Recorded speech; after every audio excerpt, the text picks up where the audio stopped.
Hola, ¿qué tal? Bienvenidos a la tercera entrega de este programa especial de proceso sobre el juicio en Nueva York contra quien fuera secretario de Seguridad y mano derecha de Felipe Calderón, Genaro García Luna, por su colusión con el cártel de Sinaloa. Nos acompaña el corresponsal de proceso en Estados Unidos, Jesús Esquivel, y nuestro director Jorge Carrasco. Jesús, Jorge, bienvenidos. Hola, Santiago. Bueno, Jesús, pues esta semana, el miércoles da un giro inesperado este juicio. Nos sorprende a todos con esta decisión de la Fiscalía de terminar a principios de la próxima semana con sus testigos. Nosotros esperábamos todavía el desfile de algunos personajes como el Rey Zambada, la Barbie, agentes de la DEA importantes. ¿Qué está pasando, Jesús? ¿Cuál es tu hipótesis? ¿Está cayendo el caso? ¿Está sólido? ¿Por qué esta terminación tan abrupta del juicio? ¿Cuál es tu lectura? ¿Qué es lo que ves tú por allá?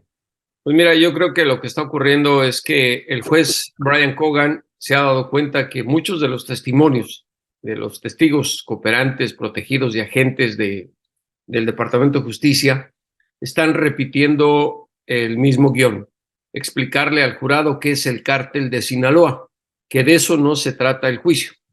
Y la semana pasada el juez le dejó muy claro a ambas partes que ya no quería que le contaran la historia del cártel de Sinaloa ni del narcotráfico al jurado, que lo que esperaba era concentrarse en los temas que tienen que ver con las acusaciones a Genaro García Luna y sobre todo presentarle al jurado, que es lo más importante en este caso, las pruebas irrefutables que sostengan los argumentos de los testigos que han presentado lo que ellos vivieron, sobre todo porque han sido menciones indirectas a Genaro García Luna.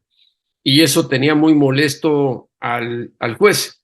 Lo que sí sorprendió es que los fiscales este miércoles de pronto dijeran que acaban con sus argumentos el lunes que se viene y que además les queda en la lista por presentar a un testigo. Ahora, no sabemos si entre el proceso de la presentación del testigo van a presentar sustento al caso, es decir, alguna evidencia de corroboración de los argumentos, grabaciones, documentos, videos o lo que puedan presentar, sobre todo porque antes de que iniciara el juicio habían señalado tener más de 1 millón de páginas con evidencias, cientos de grabaciones, documentos financieros recolectados en México, en Panamá, en República Dominicana, en Colombia, y hasta ahora no han mostrado nada de sustento. Eso quiere decir que no quiere decir, perdón, que no los tengan, sino que ya con las limitaciones impuestas por el juez se va a reducir en un mes el juicio como se había programado.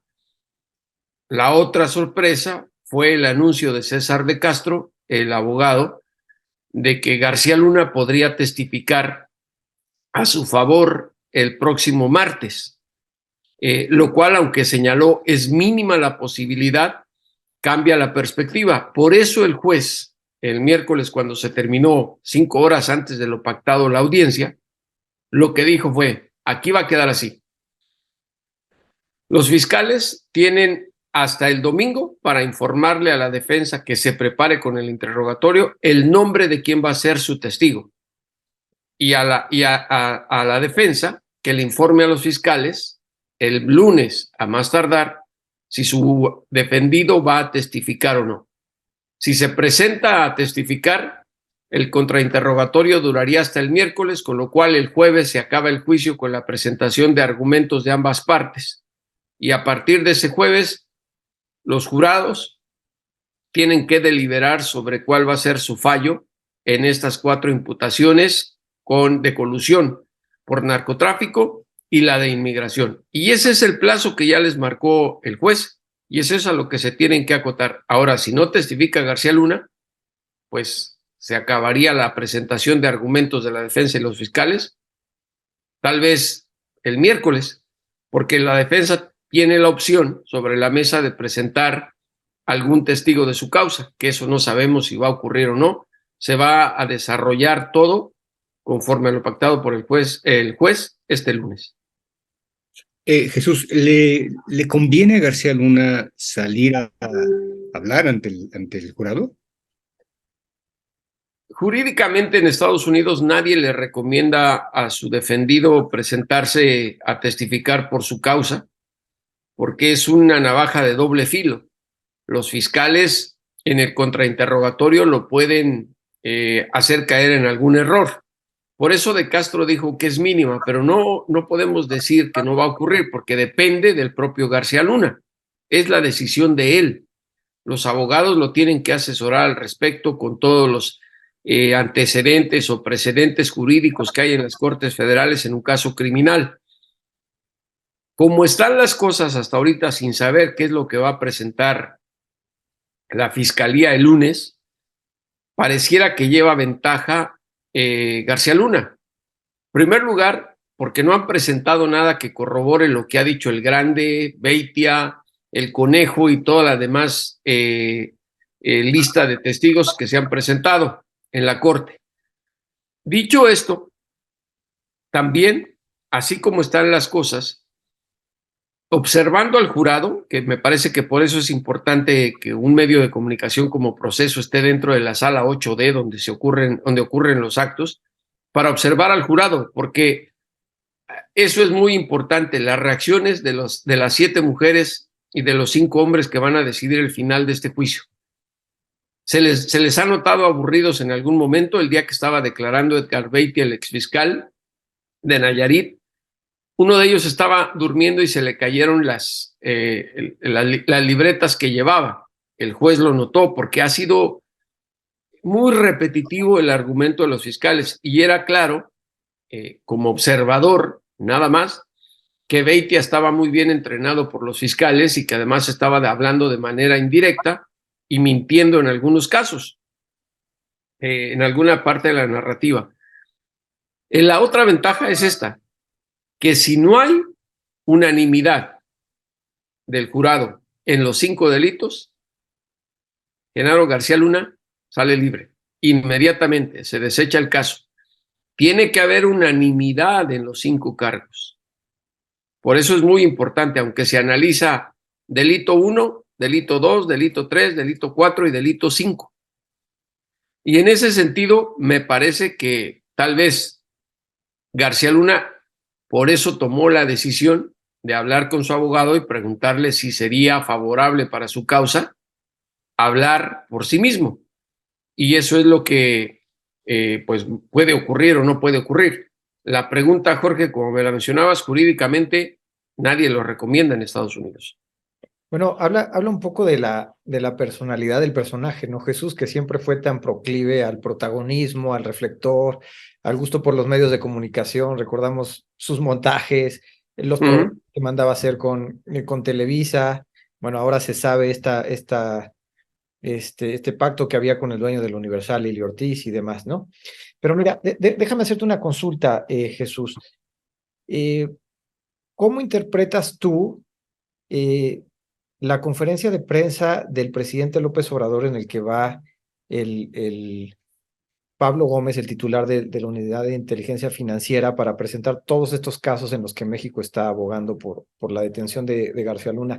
¿Podría el gobierno de México solicitar que si este juicio no procede, se mantenga bajo custodia García Luna? ¿Podrían pedir que lo deporten? Porque se ve un cierto nerviosismo del gobierno mexicano de repente cuando se empieza a precipitar este caso al que parece que le tiene tanta fe, que no llegue a buen puerto y el gobierno mexicano tal vez querría hacer algo al respecto. ¿Cuál es tu lectura de todo Mira, esto? aquí hay que decir 2 cosas. Primero, que ya hay una solicitud de extradición de México a Estados Unidos de García Luna. Si se llega a caer el caso por falta de unanimidad o porque lo declarasen inocente, que quedaría inmediatamente en libertad, hay que tomar en cuenta que uno de los 5 cargos es el de inmigración, de haberle mentido a un agente federal migratorio cuando solicitó el 1 de junio de 2018 la naturalización de ciudadano estadounidense. Y en eso nos quedamos justamente en la última audiencia, que fue la 10ª. Estaba hablando el agente de Inmigración al respecto. Se le acusa de que mintió en la pregunta número 22 del cuestionamiento, que si sabía que había cometido algún delito por el cual no había sido detenido. Aunque es muy engañosa la pregunta, porque ¿cómo vas a saber que te está investigando en secreto el FBI, la DEA o quien sea? Si en eso lo declaran responsable, le anularían la tarjeta de residencia y queda como indocumentado. Pero más allá, en caso de que quede libre, hay una solicitud de extradición y sería inmediatamente deportado a nuestro país para enfrentar las causas que en su contra tiene el gobierno federal. Lo que hizo la Unidad de Inteligencia Financiera en la mañanera tiene que ver con la demanda civil, esta es una demanda civil, no criminal como en esta, que hay en la Corte Federal en Florida. Ahí no es que deba ser detenido porque tiene el derecho a solicitar la libertad bajo fianza. No le han confiscado nada a García Luna en los Estados Unidos, solo le han congelado las cuentas financieras o las cuentas bancarias por petición de la Secretaría de Hacienda y Crédito Público. Linda Cristina Pereira me lo dijo, no nos han confiscado nada, nos han asegurado todo en México, pero aquí en Estados Unidos no. ¿Qué significa esto? Que habría inmediatamente que darle curso a la demanda civil de México en Florida, que es la cifra en el encauzamiento es de más de 600 millones de dólares robados al erario mexicano por García Luna y otros de sus cómplices, que son los con quienes abrió el despacho de asesoría en materia de seguridad en Florida, el restaurante a nombre de su esposa y otras empresas. Entonces, sería muy complicado para el gobierno estadounidense no entregarle a García Luna en deportación. No en deportación, perdón, en extradición. ¿Por qué? Porque si no lo haces, si ya te avisaron que lo solicitan porque se le imputan delitos, dañas un tratado de extradición que le conviene más a Estados Unidos por la entrega de capos detenidos. Entonces, en ese sentido, yo creo que si sale libre o se desecha el caso, que si no hay unanimidad del jurado, estaríamos viendo casi de inmediato a García Luna entregado a las autoridades mexicanas. Jesús, hay todavía, como decías en un principio, la Fiscalía alegó durante meses que tenía millones de documentos y grabaciones. Todavía, en contra de García Luna, todavía el jurado puede tener acceso a él, a esta información, supuestamente. El jurado no puede tener acceso a la información entregada a la Corte, porque eso es una audiencia pública. Eso tiene que ver con el formato. Al jurado, en la audiencia pública, las dos partes, la Fiscalía y la defensa, tienen que presentarle lo que acabas de mencionar, en este caso, para sustentar los argumentos. Porque no olvides, Jorge, que el jurado es totalmente imparcial. Son ciudadanos comunes y corrientes de Nueva York que ni siquiera saben quién era García Luna. De eso se trata todo este procedimiento. Y a ellos les tienen que entregar las pruebas. Citaba el delito número 2, o el cargo 2, como quieran llamarlo. Conspiración internacional en colusión con el cártel de Sinaloa para traficar cocaína al Distrito Este. Brooklyn, Queens, no han presentado absolutamente nada de eso. Cualquier ciudadano de esa región, del Distrito Este en Nueva York, sabe de la problemática de las drogas en las calles. Por eso se había creado esa expectativa de que con tanto documento tendrían que haber corroborado por lo menos ese incidente. Hasta el momento no. Al único que han presentado, que tiene que ver con el tráfico de cocaína a Queens y a Brooklyn, ha sido a Tirso, este narcotraficante que testificó en el juicio contra Joaquín El Chapo Guzmán Loera, pero que dijo ahí ante el jurado, ni conozco ni nunca vi en persona a Genaro García Luna. Entonces, se ha complicado la situación en ese sentido.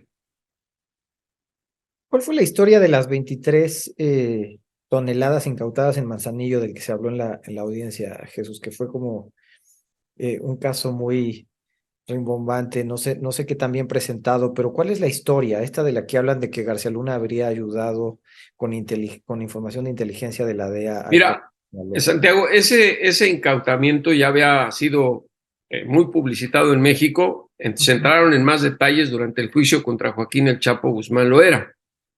Lo que ocurrió en esta ocasión es que efectivamente la droga incautada era de Arturo Beltrán Leiva y tenía que ver con su relación y los colombianos, porque acuérdense que todo cargamento grande de droga y sobre todo cocaína proveniente de Colombia no era nada más de un solo narco o de una fracción, sino se juntaban porque todo es fiado en el narcotráfico y tienen que cooperar para devolver el dinero, el costo de la droga. Se complicó lo de Manzanillo porque antes de que llegara el contenedor con la droga para sacarla con la cocaína, se les cayó un contenedor al mar con 10 toneladas de efedrina que eran de Arturo Beltrán Leiva. Y eso cambió el esquema de lo que ya habían acordado con la Policía Federal que cuidaba el puerto de Manzanillo, pero por tiempo. A ellos los tenían comprados. Se prendió la alarma, si ustedes quieren verlo así, con el cargamento de la efedrina y llegó la Marina y el Ejército.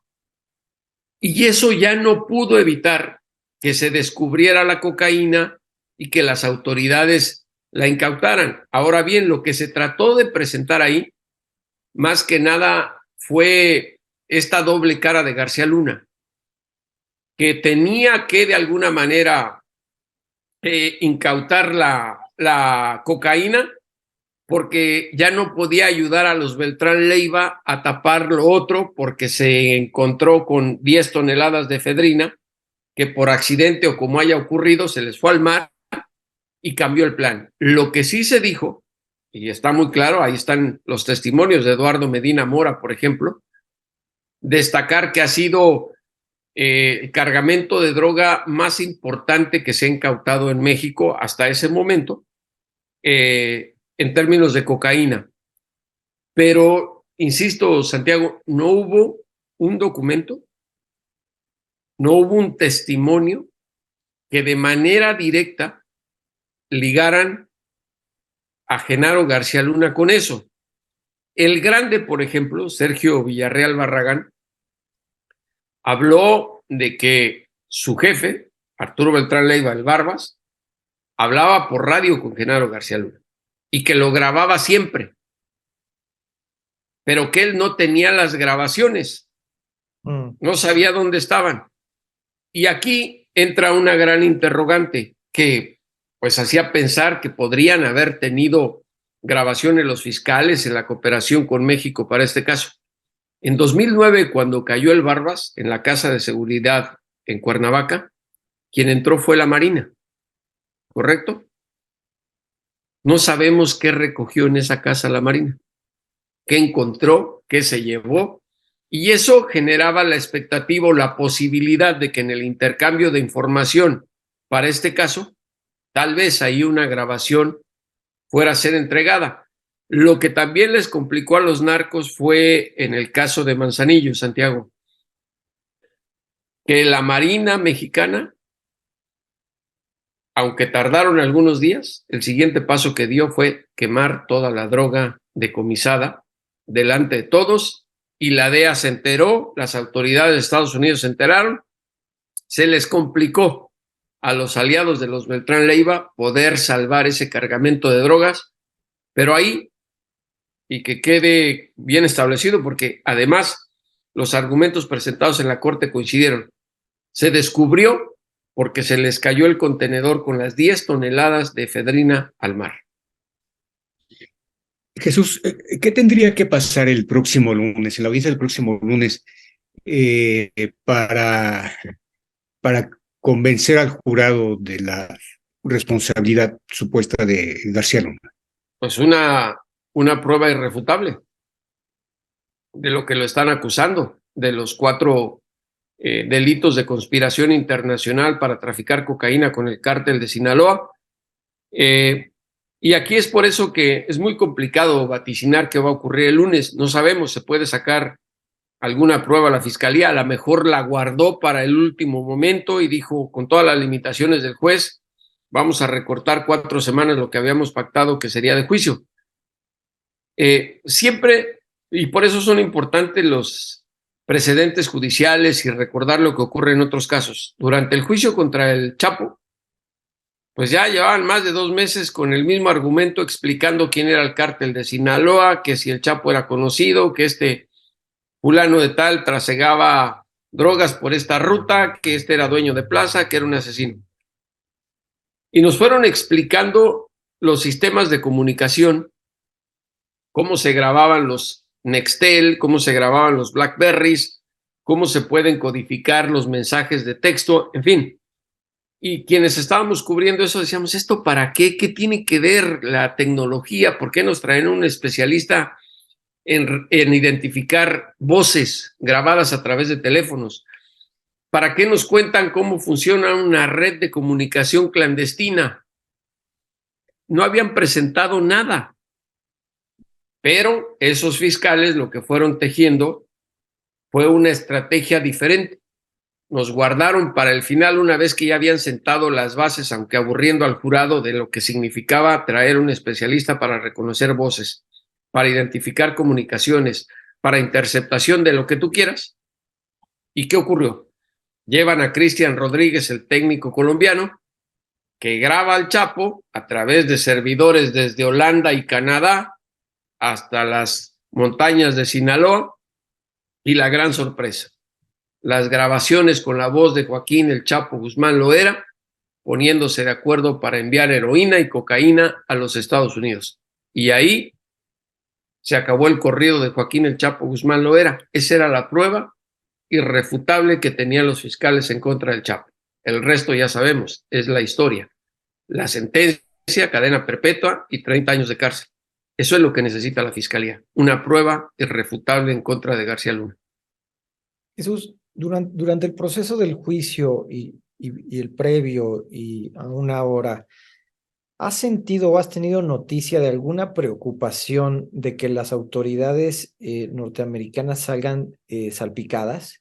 Es decir, García Luna fue muy cercano a agentes de la DEA, trabajó muy de la mano del FBI, fue muy reconocido, ampliamente reconocido y galardonado por autoridades norteamericanas. ¿Has notado eso? Pues mira, los agentes estadounidenses siempre han sido los más hipócritas del mundo.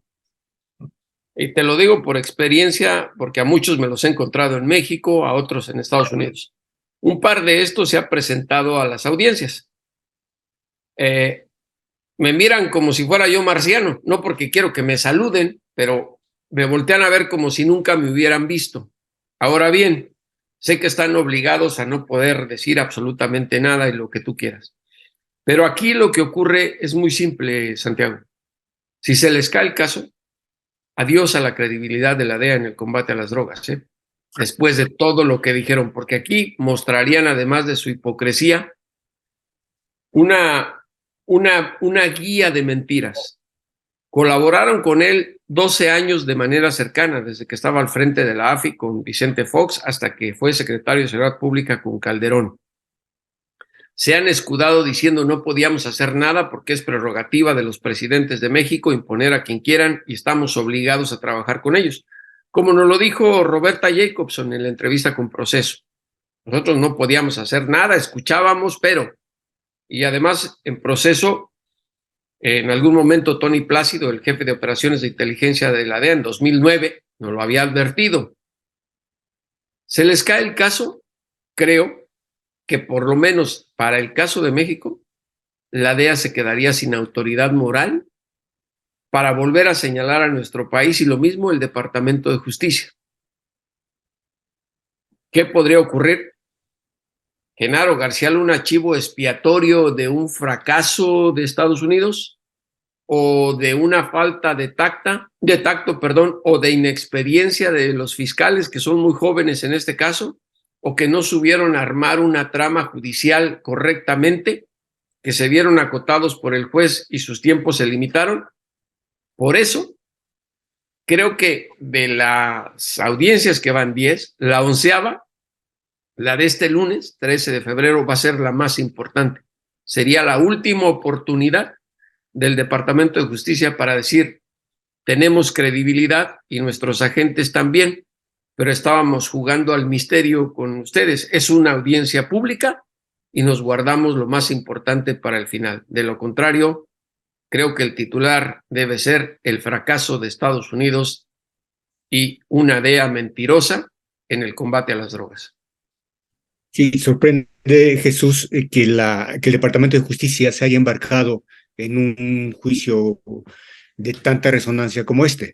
Entonces, lo que hay que esperar es justamente la audiencia del lunes y pensar que los fiscales tendrán que mostrar toda la evidencia, ya no más testigos, sino las pruebas irrefutables para poder hacer de este un caso exitoso. De otra manera, asistiríamos ante un rotundo fracaso de Sin Estados duda, Unidos. pero también aquí debemos decir una cosa, nadie sabe cómo 12 personas, ciudadanos comunes y corrientes de Nueva York, estén pensando, porque tal vez para ellos pueda ser suficiente el testimonio de un narco y no sea necesariamente obligado el que se presente una evidencia, un documento, una grabación y un video. Por eso el jurado es muy importante, pues la parte crucial y ahorita es la bujía de todo en lo que le resta a este juicio. Hablaba yo de que si no hay unanimidad en su determinación, queda libre. Si lo declaran inocente, queda libre. Pero ¿qué tal si ellos quedaron convencidos con lo que dijo el grande? O con lo que dijo el conejo, o con lo que dijo un agente de la DEA. Es por eso que lo del lunes debe ser importante. Además, se supone que en cada juicio la presentación de argumentos de cierre de las dos partes es hacer el último esfuerzo para convencer al jurado cada uno de su causa. En el caso de los fiscales, para decir, declárenlo culpable de todo, y en el caso de César de Castro y sus colegas es, no presentaron nada, mi cliente es inocente. Claro. Pues ya veremos, Jesús, Jorge, quién es el último testigo que presenta la fiscalía, si es algún otro. Ahora déjame decir algo antes de cerrar, Santiago. Ahí he visto demasiadas especulaciones infundadas. Se ha hablado de que Joaquín el Chapo Guzmán Loera podría ser. Eso no es cierto. Es imposible. El Chapo no es testigo cooperante ni protegido y está sentenciado a cadena perpetua y a 30 años de prisión. Ramón Pequeño tampoco, porque está solicitado y encausado en Estados Unidos. Y aquí no ocultan a quienes detienen. Tendría que haberlo informado el Departamento de Justicia. Luis Cárdenas Palomino tampoco está detenido en México y está solicitado en extradición, y una extradición no la pueden ocultar si ya se llevó a cabo. Se echarían encima al Congreso Federal de Estados Unidos y terminaría el acuerdo de extradición si le ocultan algo al pueblo estadounidense que le paga a los fiscales, al presidente y a todo mundo. No, ¿Quién claro, podría ser? claro, exacto. No, y que tenga el valor y la credibilidad ante el juez y demás, que no sea este tipo de testigos a los que... Ahora, el único que ha dicho ¿no? de manera directa que le entregó dinero a Genaro García Luna del narcotráfico es Jesús Reinaldo Zambada García, el hermano del Mayo Zambada. Y ahí entra también la interrogante de creerle o no creerle. En fin, el lunes es la audiencia más importante de este caso, más allá de si testifica o no Genaro García Luna. Claro, pues ya lo veremos. Jesús, Jorge, muchísimas gracias. Gracias, Santiago. Gracias, Jesús. Un abrazo.